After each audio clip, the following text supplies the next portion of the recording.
Hello every one. ആകാശം എന്ന മനോഹരമായ കഥയുടെ 39ാമത്തെ പാർട്ടുമായിട്ടാണ് വന്നിരിക്കുന്നത്. ഉടൻ തന്നെ കഥയിലേക്ക് കടക്കാം. ഗായത്രി കിരണിൻ്റെയും ശ്വേതയുടെയും കാര്യം അദ്ദേഹത്തോട് അവതരിപ്പിക്കാൻ വേണ്ടി കാത്തു നിൽക്കുകയായിരുന്നു. അനുപമ നാട്ടിലേക്ക് പോയ ഈ സമയത്ത് തന്നെ കിരണിൻ്റെയും ശ്വേതയുടെയും വിവാഹം നടത്താൻ ഗായത്രിക്ക് ആഗ്രഹമുണ്ട്. പറയൂ ഗായത്രി, നിനക്കെന്തോ എന്നോട് കാര്യമായിട്ട് പറയാനുണ്ടല്ലോ. ഞാൻ വന്നപ്പോൾ മുതൽ ശ്രദ്ധിക്കുകയാണ്. ബാലചന്ദ്രൻ അവളെ പിടിച്ച് തൻ്റെ കട്ടിലിലേക്ക് ഇരുത്തി. ബാലേട്ടാ, നമ്മുടെ കിരണിൻ്റെ കാര്യമാണ് എനിക്ക് പറയാനുള്ളത്. ഈയിടെയായി അവൻ എന്തൊക്കെയോ ഒരു മാറ്റം. റിസോർട്ടിൻ്റെ കാര്യമൊക്കെ ഭംഗിയായി തന്നെ നടന്നുകൊണ്ടിരിക്കുക. നമ്മൾ പ്രതീക്ഷിച്ചതിനേക്കാൾ സക്സസ് ആണ് അവൻ്റെ ബിസിനസ് സംരംഭങ്ങൾ മുഴുവനും. ഇനിയിപ്പോൾ അവൻ്റെ ലൈഫിൽ മുന്നോട്ട് കുറച്ചുകൂടി മാറ്റങ്ങൾ വേണം. അവൻ്റെ വിവാഹം അത് നമുക്ക് ഉടനെ തന്നെ നടത്തണം. ഒരമ്മയുടെ സ്ഥാനത്ത് നിന്ന് അവൻ്റെ ലൈഫിൽ വേണ്ട എല്ലാ കാര്യങ്ങളും ഞാൻ ചെയ്തു കൊടുക്കുന്നുണ്ട്. പക്ഷേ അത് മാത്രം പോരാ. നല്ലൊരു പെൺകുട്ടി അവൻ്റെ കൂടെയുണ്ടെങ്കിൽ അവൻ്റെ എല്ലാ പ്രശ്നങ്ങൾക്കും അതൊരു പരിഹാരമായിരിക്കും. ഗായത്രി ഭർത്താവിൻ്റെ മറുപടിക്കായി അയാളുടെ മുഖത്തേക്ക് സൂക്ഷിച്ചു നോക്കി. ബാലചന്ദ്രൻ തൻ്റെ ഭാര്യയുടെ വാക്കുകൾ കേട്ട് അവളെ കെട്ടിപ്പുണർന്നു. എൻ്റെ പൊന്നു ഗായത്രി, നീ എൻ്റെ ഭാര്യ മാത്രമല്ലടി, നീ എനിക്ക് എല്ലാം ആണ്. എൻ്റെ മക്കളെ രണ്ടുപേരെയും സ്വന്തം മക്കളെപ്പോലെ തന്നെ കാണുന്ന നിൻ്റെ ഈ സ്വഭാവം ഉണ്ടല്ലോ, അതാണ് എൻ്റെ സൗഭാഗ്യം. കിരണിൻ്റെ വിവാഹം നമുക്ക് ഉടനെ തന്നെ നടത്താം. ഈ കാര്യം ഞാനും നിന്നോട് പറയാനിരിക്കുകയായിരുന്നു. അയാൾ ഗായത്രിയുടെ നെറുകയിൽ ഒരു മുത്തം നൽകി. ഗായത്രിക്ക് അയാളുടെ വാക്കുകൾ വിശ്വസിക്കാനായില്ല. അവൾ സന്തോഷത്തോടെ അയാളെ ചേർത്ത് പിടിച്ചു. ഇത്ര പെട്ടെന്ന് ബാലചന്ദ്രൻ അത് സമ്മതിക്കുമെന്ന് അവൾ കരുതിയില്ല. ഗായത്രി, നിന്റെ ഭദ്രേട്ടൻ്റെ നിർബന്ധത്തിന് വഴങ്ങിയ 10-18 വർഷങ്ങൾക്ക് മുൻപ് ഞാൻ നിന്നെ വിവാഹം കഴിച്ചത്. അന്ന് എനിക്ക് നിന്നെ വിവാഹം കഴിക്കുന്നതിനോട് ഒട്ടും താല്പര്യം ഉണ്ടായിരുന്നില്ല. എൻ്റെ 2 മക്കളെയും സ്നേഹിക്കാൻ നിനക്ക് കഴിഞ്ഞില്ലെങ്കിലോ എന്ന ഭയമായിരുന്നു എൻ്റെ മനസ്സ് നിറയെ. പക്ഷേ ഇപ്പോൾ എനിക്ക് തോന്നാ, അന്ന് ഞാനെടുത്ത ഈ തീരുമാനമാണ് എൻ്റെ മക്കളുടെ ഭാഗ്യം. ഞാൻ അവർക്ക് വേണ്ടതെല്ലാം ആലോചിക്കാൻ തുടങ്ങുന്നതിന് മുമ്പ് തന്നെ നീ അവരുടെ കാര്യങ്ങൾ മനസ്സിലാക്കുകയും തീരുമാനമെടുക്കുകയും ചെയ്തിട്ടുണ്ടാവും. അവർക്ക് അമ്മയില്ലെന്നുള്ള ഒരു തോന്നൽ ഒരിക്കലും അവർക്കോ എനിക്കോ ഉണ്ടായിട്ടില്ല.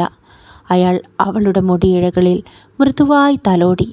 ഗായത്രി കണ്ണടച്ച് സന്തോഷത്തോടെ തൻ്റെ ഭർത്താവിൻ്റെ നെഞ്ചിൽ ചാഞ്ഞു കിടന്നു.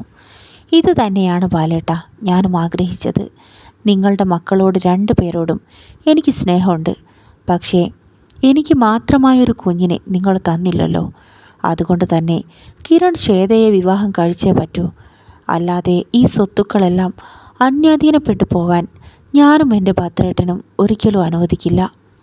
ഗായത്രി മനസ്സിൽ പറഞ്ഞു. എന്താ ഗായത്രി, നീ എന്താ ഓർക്കുന്നത്? അയാൾ അവളുടെ മുഖം താടിയിൽ പിടിച്ചുയർത്തി. ഒന്നുമില്ല ബാലേട്ടാ, എനിക്ക് സ്വന്തമെന്ന് പറയാൻ നിങ്ങളും നമ്മുടെ മക്കളും മാത്രമല്ലേ ഉള്ളൂ. അവൾ ഒരിക്കൽ കൂടി അയാളെ വരുതിയിലാക്കാൻ ശ്രമിച്ചു. ഗായത്രി, കിരൺ ഈയിടെയായി വല്ലാത്തൊരു പ്രശ്നത്തിലകപ്പെട്ടിരിക്കുക. ഡെയിലി ഒരു വട്ടമെങ്കിലും സ്ഥിരമായി അവൻ എന്നെ വിളിക്കാറുണ്ടായിരുന്നു. പക്ഷേ ഇപ്പം ഞാൻ അങ്ങോട്ട് വിളിച്ചാൽ പോലും കോൾ അറ്റൻഡ് ചെയ്യുന്നില്ല. ബിസിനസ്സിലെ മുഴുവൻ കാര്യങ്ങളും അവൻ എന്നോട് വീക്കിലി വിളിച്ച് ചർച്ച ചെയ്യാറുണ്ടായിരുന്നു. പക്ഷേ ഈയിടെയായി അതും ഇല്ല. അവൻ എന്താണ് പെട്ടെന്ന് സംഭവിച്ചതെന്ന് ഞാനൊന്ന് അന്വേഷിച്ച് നോക്കിയിരുന്നു. അയാൾ അവളുടെ മുഖത്തേക്കൊന്ന് നോക്കി. ഗായത്രി എല്ലാം ശ്രദ്ധിച്ചുകൊണ്ട് നിൽക്കുകയാണ്. കിരണിൻ്റെ റിസോർട്ടിൽ പുതുതായി വന്ന ഒരു സ്റ്റാഫുണ്ട്. അനുപമ എന്നാണ് അവളുടെ പേര്. അവളെ നീ അറിയുമോ ഗായത്രി? അയാൾ അവളോടായി ചോദിച്ചു. ഗായത്രിയുടെ മുഖത്ത് ചുളിവുകൾ വീണു. ബാലേട്ടൻ ഇവിടെ ഇല്ലാതിരുന്നിട്ട് പോലും എങ്ങനെയാണ് അനുപമയെ അറിഞ്ഞത്? തന്നോട് അവളെക്കുറിച്ച് എന്തിനാണിപ്പോൾ പറയുന്നത്? ഗായത്രി സംശയത്തോടെ അയാളുടെ ദേഹത്തു നിന്നും മാറി. കട്ടിലിൽ നിന്നും അവൾ എഴുന്നേറ്റു. അനുപമയെ ഞാൻ അറിയും ബാലേട്ടാ, അവൾ താല്പര്യമില്ലാത്ത മട്ടിൽ പറഞ്ഞു.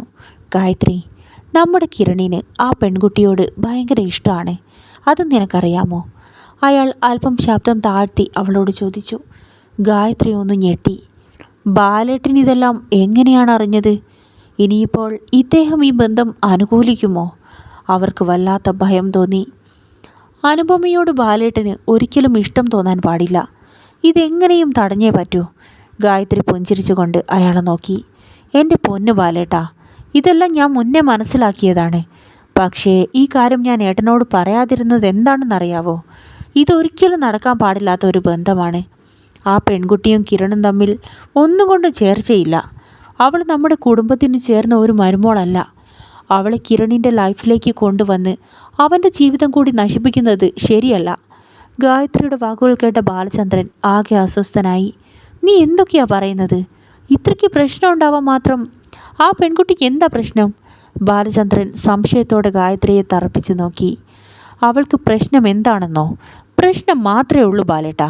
ഒരു ഓർഫണേജിലാണ് അവളുടെ ജീവിതം. സ്വന്തമായി ഒരു വീടില്ല, കുടുംബമില്ല, അച്ഛനില്ല. ആകെയുള്ളത് ഒരമ്മ മാത്രം. ആ അമ്മയ്ക്കും ബന്ധുക്കൾ ആരുമില്ല.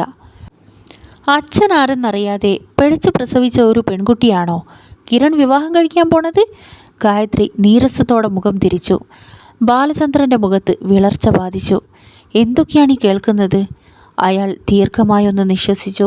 ശേഷം പതിയെ എന്തോ ഓർത്തുകൊണ്ട് കട്ടിലിലേക്ക് തന്നെ കിടന്നു. ഓർഫണേജിനടുത്തുള്ള ആ ചെറിയ ഹോട്ടൽ ലക്ഷ്യമാക്കി ആലീസ് നടന്നു. ബസ് സ്റ്റോപ്പിന് പുറകിലായി ആ ഒരു ഹോട്ടൽ മാത്രമേ ഉള്ളൂ. അവിടേക്ക് ചെല്ലാനാണ് കിരൺ വിളിച്ചപ്പോൾ ആലീസിനോട് പറഞ്ഞത്. ആലീസ് ഹോട്ടലിൽ കയറി ചുറ്റിനും നോക്കി. ഒരു ചെയറിൽ കിരൺ തന്നെയും കാത്തിരിക്കുന്നത് അവർ കണ്ടു. ആൻറ്റി ഇരിക്കൂ. അവൻ ആലീസിൻ്റെ നേർക്ക് കസേര നീക്കിയിട്ട് നൽകി. മോനെ കിരൺ, നീ വിളിച്ചപ്പോൾ ഞാനാകെ പേടിച്ചു പോയി. നീ വന്ന കാര്യം അനുപമയോടും കനകയോടും പറയേണ്ടെന്ന് പറഞ്ഞപ്പോൾ എനിക്കെന്തോ വല്ലാത്തൊരു ഭയം. എന്തു പറ്റി? അവിടെ എന്തെങ്കിലും പ്രശ്നമുണ്ടോ? ആലീസ് പേടിയോടെ കിരണിനോട് ചോദിച്ചു. കിരൺ ആലീസിനോടൊന്ന് പുഞ്ചിരിച്ചു. ആൻറ്റി ഇങ്ങനെ ആവശ്യമില്ലാതെ പേടിക്കില്ലേ. ഇവിടെ ഇപ്പോൾ ഒരു പ്രശ്നവും സംഭവിച്ചിട്ടില്ല. ആലീസ് അല്പം ഒരു ആശ്വാസത്തോടെ കസേരയിലേക്കിരുന്നു. മോനെ കിരൺ, അന്ന് അനുവിൻ്റെ ശരീരത്തിലാകെ ലഹരിയുണ്ടെന്ന് പറഞ്ഞ ശേഷം എനിക്ക് വല്ലാത്ത ടെൻഷനാ. ഇനിയിപ്പോൾ അതിൻ്റെ പിന്നാലെ മറ്റു വല്ല പ്രശ്നവും വരുമെന്ന്. ഇല്ല ആൻറ്റി, ഞാൻ വന്നത് എനിക്ക് അനുവിനെക്കുറിച്ച് മറ്റൊരു കാര്യം അറിയാൻ വേണ്ടിയാ. അവൻ സംസാരിച്ചു തുടങ്ങി. അനുപമയുടെ ജീവിതത്തിലെ എല്ലാ കാര്യങ്ങളും മനസ്സിലാക്കാൻ വേണ്ടി കിരൺ ആലീസിനരികിലേക്ക് അനുപമ അറിയാതെ വന്നിരിക്കുകയാണ്. കാത്തിരുന്ന് കാണാം ഇനി എന്തൊക്കെയായിരിക്കും അവരുടെ ജീവിതത്തിൽ സംഭവിക്കാൻ പോകുന്നത്.